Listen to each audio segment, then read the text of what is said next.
Have you ever wanted to express your needs, but stopped yourself because you were afraid of upsetting someone? Or maybe you finally spoke up, but guilt crept in, making you second guess yourself? If this sounds familiar, you're not alone. Hi, I'm Kiara Brown, licensed therapist and founder of Learner Counseling. I specialize in helping high achieving, emotionally overwhelmed individuals break free from anxiety, burnout, and self doubt. I know firsthand how hard it can be to speak up for yourself, especially if you're used to putting everyone else first. But here's the truth: communicating your needs isn't selfish, it's essential for your well being and your relationships. In this video, I'll walk through why we feel guilty when we express our needs, how this guilt is often a trauma response from past conditioning, and how you can start speaking up with confidence, clarity, and self trust. There's three things today that we're going to be focusing on: why we feel guilty when expressing our needs, how guilt is tied to trauma and learned patterns, a simple, effective script to communicate your needs with confidence and clarity. Why do we feel guilty? If you feel guilty for expressing your needs, it's not because you're doing something wrong. It's because of conditioning. There are numerous ways where this can come up and show itself in people. So it can come from different places. So where did it come from, you might ask? Many of us have been taught, whether through family, society, past relationships, that prioritizing ourselves is wrong. You may have heard things like, don't be difficult, stop being so sensitive, you should be grateful for what you have, or stop crying, grow up, be a man, shut it down, anything like that. These messages can create a deep rooted belief that our needs are inconvenient or unimportant, but that's simply not true.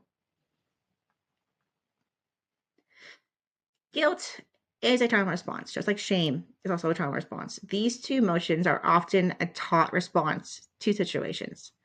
Guilt often, like I said, isn't just an emotion, it's a trauma response. If someone grew up in an environment where needs were dismissed, they may have learned that keeping quiet was safer than speaking up. And setting boundaries led to rejection or conflict in the past. The nervous system might associate um, expressing themselves with danger, abandonment, anxiety, stress, or even shame. This is why, even as adults, it can feel automatically guilt inducing to assert our needs. But guilt doesn't mean someone is doing something wrong. In this instance, it means that they are breaking an old pattern. Now, if you're doing something legitimately wrong, like killing someone or hurting someone physically, then yes, feel that guilt. But you should never feel guilty for expressing your own needs and setting your own boundaries. So I want you to ask yourselves this question. Can you think of a time when you held back from expressing your needs? What stopped you? Leave a comment below to tell me what situation that might have been and maybe how you even overcame it.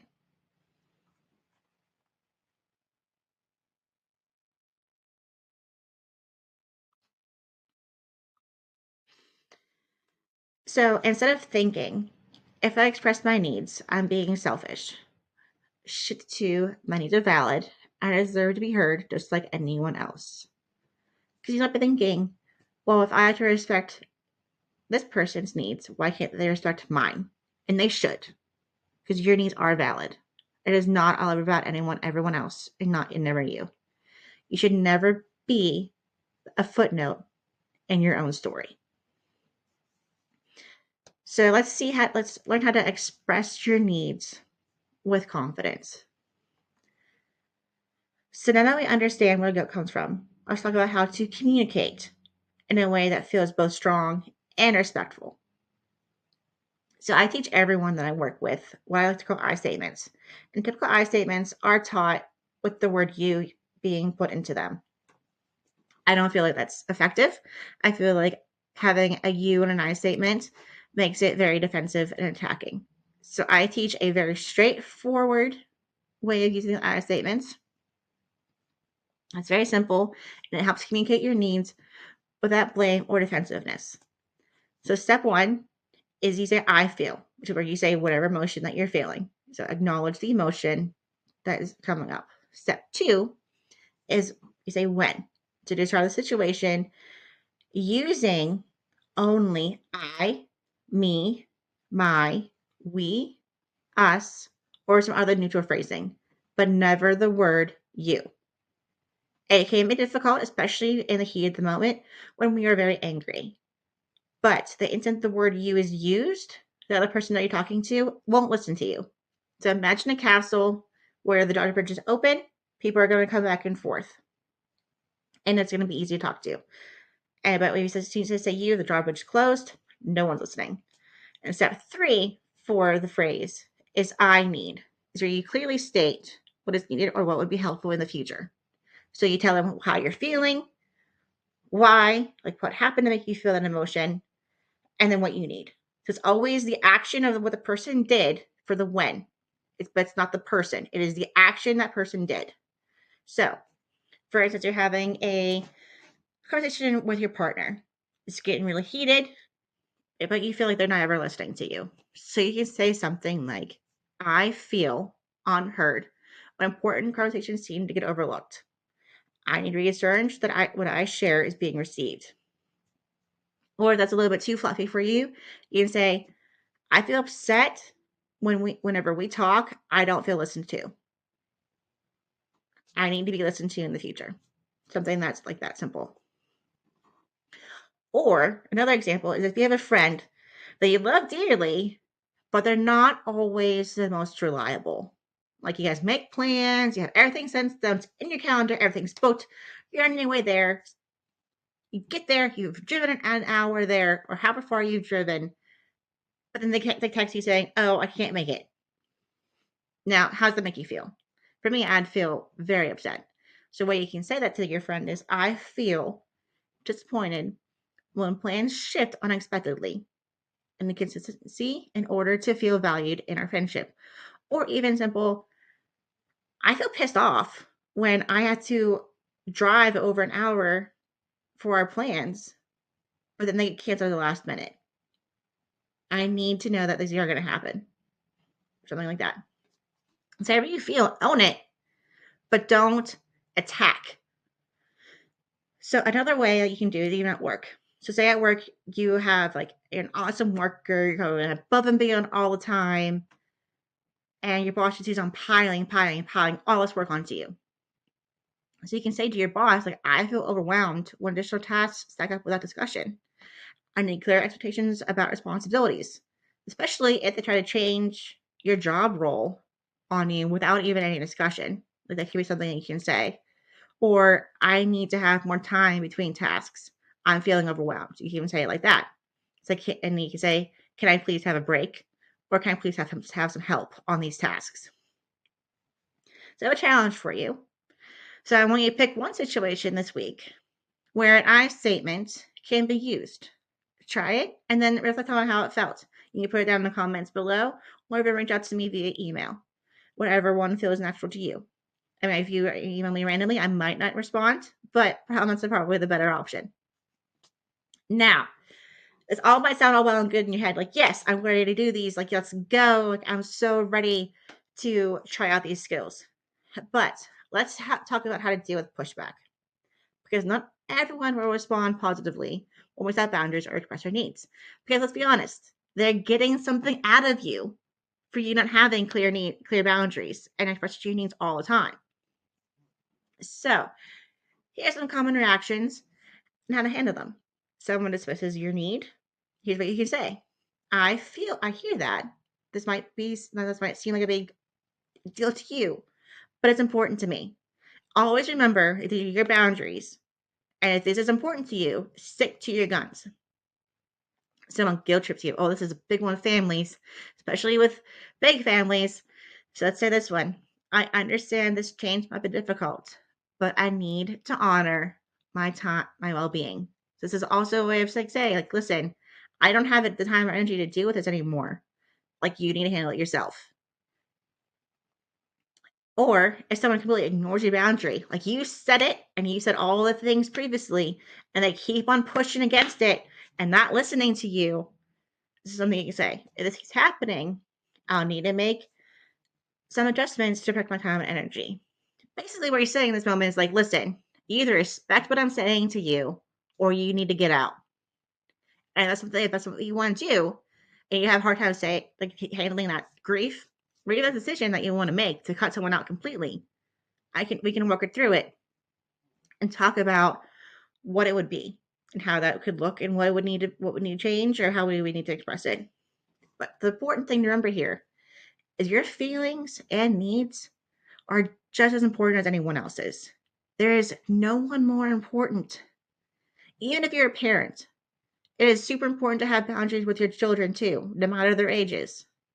So it's very clear, make it very clear to everyone in your life that you're going to be setting these boundaries, whatever they want them to be, big or small. But if they're important to you, let's have a plan on how to get you there. Now, this is just a framework.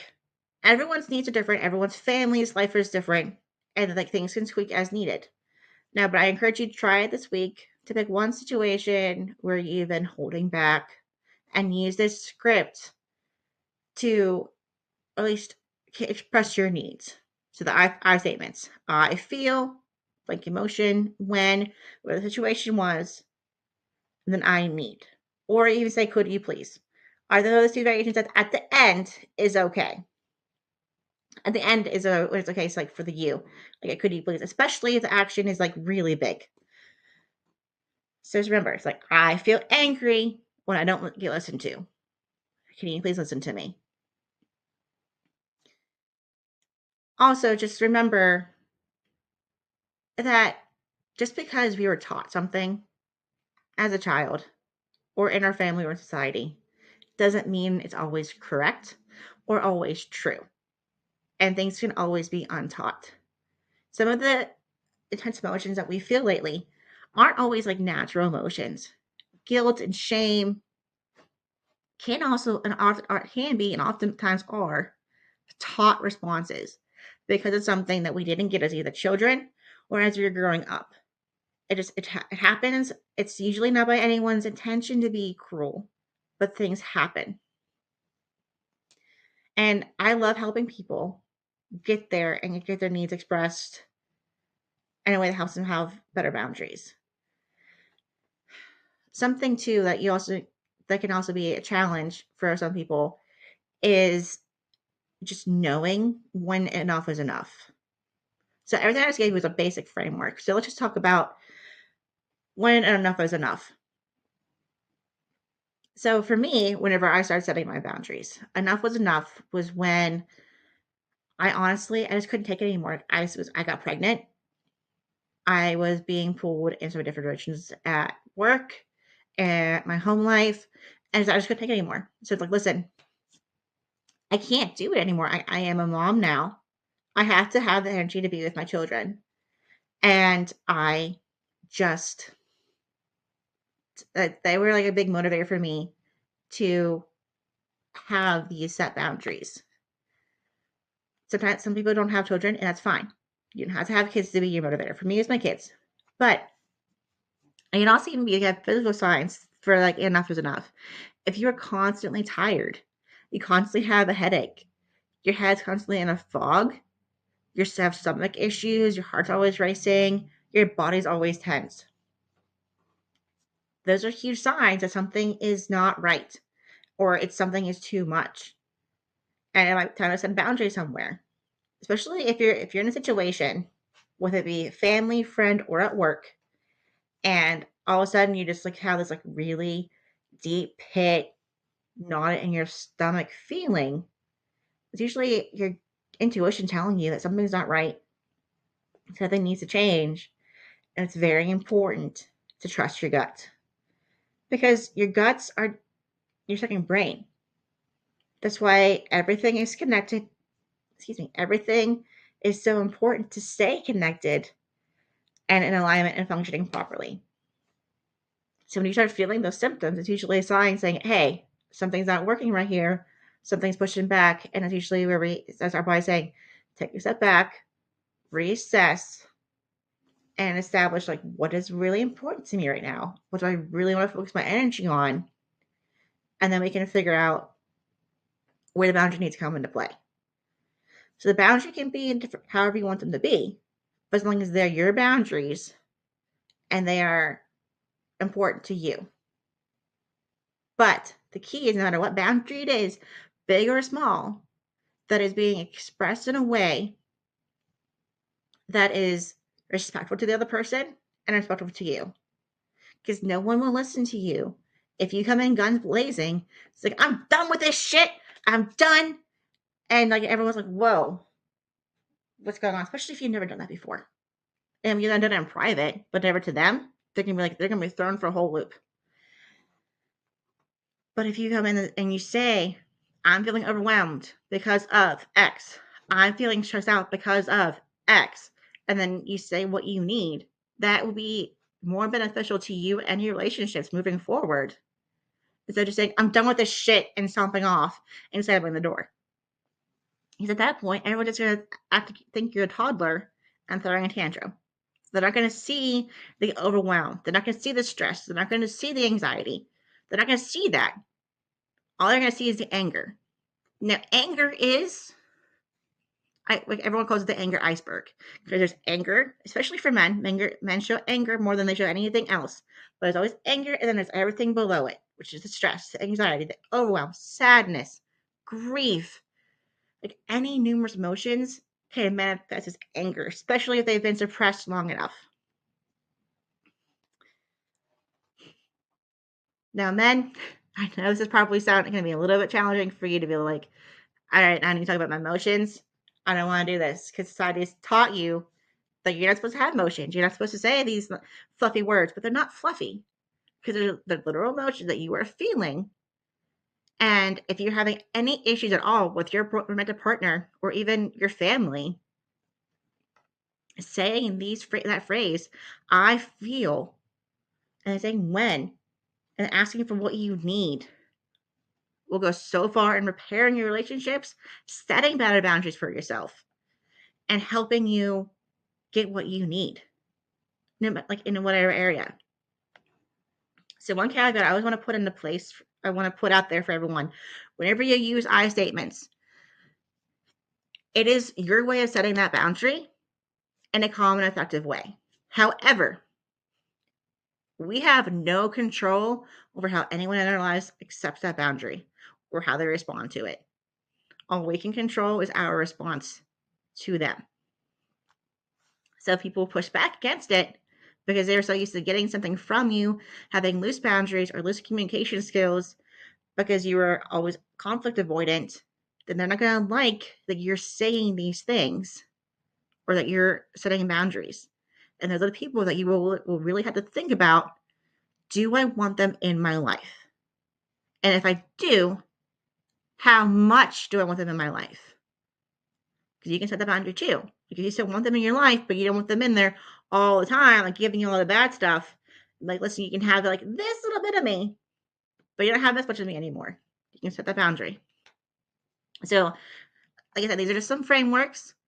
So some next steps is I have a free worksheet that you can download below to help you practice these things. You can drop a comment down below of like what's one need that you've been afraid to express? Like what's something out there that you've been wanting to talk to your family about, your friends, that you haven't been able to do? And if you want more support, let's work together on this. I can help you, or I can set you up with someone that would be a better fit for you. The main thing I want you to remember here is your voice matters and you deserve to be heard. So let's start practicing these things today and help you have the relationships and the confidence and the less anxiety, less overwhelm that you want in your daily life.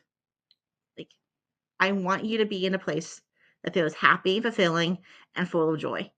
No matter what form that takes, no matter who it's with, let's get you where you want to be and with who you want to be with. So, Thank you. I look forward to hearing from all of you. Let me know what stood out to you the best.